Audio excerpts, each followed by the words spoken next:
इसीलिए ये बात मैंने पूछी कि लोग, जनता है ना, नॉर्मल पब्लिक, उनमें यही एक सवाल था कि उमेश भाई अब तक तो चल रहे थे अच्छे से, और उमेश भाई खड़े भी हो रहे थे चुनाव में, चल भी रहे थे, मोहन भाई भी कर रहे थे, पर अचानक जेडीयू कहाँ से आ गया? तो इसीलिए ये सवाल बहुत लाजमी सवाल है और ये आपको पूछना चाहिए और हर एक व्यक्ति को सवाल का जवाब सुनना भी चाहिए, उनको जानने का हक है। क्योंकि लोगों में क्या है, एक तरीके से लोग ये समझ रहे हैं कि आप जुड़ गए। इसलिए मैं बोल रहा हूँ कि मैं जुड़ा नहीं, अंदर उनके साथ पार्टी में नहीं जुड़ा हूँ, अलायंस में जुड़ा हूँ। और मैं बताऊं, मेरा अलायंस मोहन भाई के साथ है। मोहन भाई जहां जाए वो अलायंस में है। आपको एक तरह से मैं क्लियर कह रहा हूं, मेरा अलायंस मोहन भाई के साथ। मोहन भाई का जो अलायंस है वो मेरा अलायंस है, यानी मोहन भाई ने अलायंस किया जेडीयू के साथ, तो हम लोग जेडीयू के साथ इसलिए है, वो भी मैं आपको बताना चाहता हूँ। आज सेंटर में भारतीय जनता पार्टी है और मोदी जी की सरकार जो सभी भी पक्षों को एक साथ लेकर अलायंस में है, जिसमें जेडीयू भी है।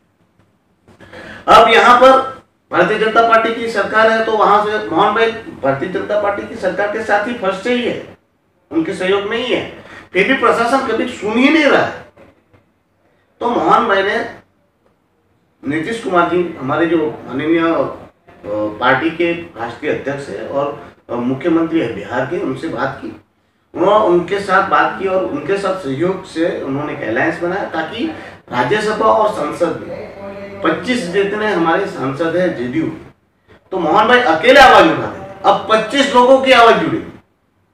नहीं, कारण क्या था इस सवाल पूछने का? ये जो एनडीए वाला आपने बताया कि भाजपा के साथ है, जेडीयू है, तो रीजन लोगों की नजर में फोकस कहाँ जा रहा था कि क्या आप भी भाजपा से जुड़ गए? रीजन क्या था?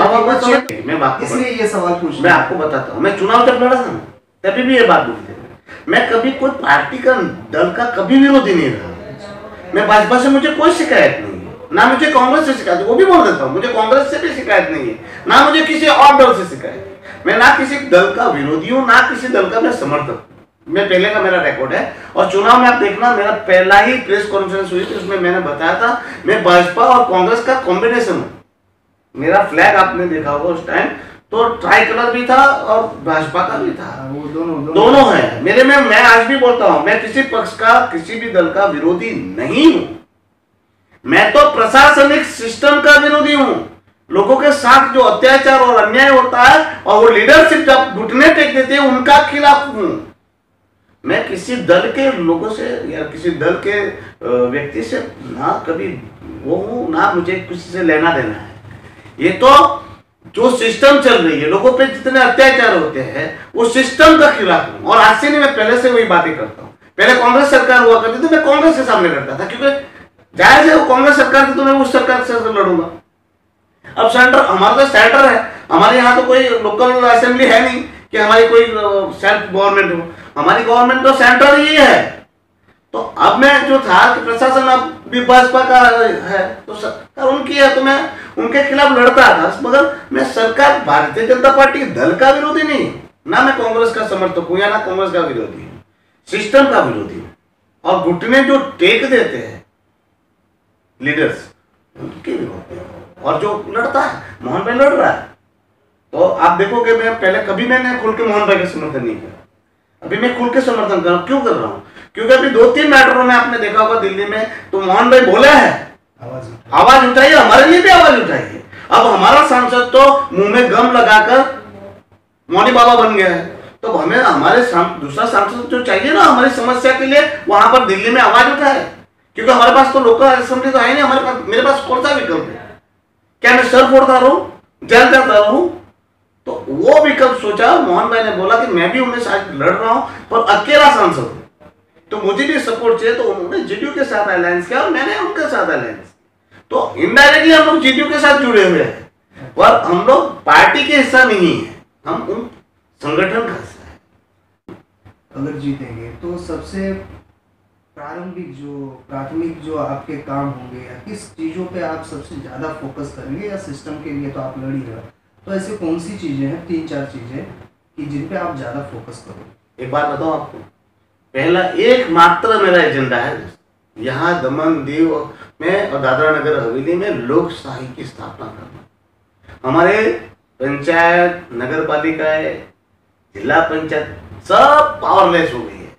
तो पहला एक ही एजेंडा है, उन पावर्स को फिर से बहाल करना, तभी वो पावर्स आएंगे, रिस्टोर होंगे, तब जाके तो काम विकास के होंगे। यानी पहला एजेंडा तो वही है कि हमारे वो पावर्स को रिस्टोर किया जाए, उसके बाद सारे काम खुद ब खुद निकलते हैं।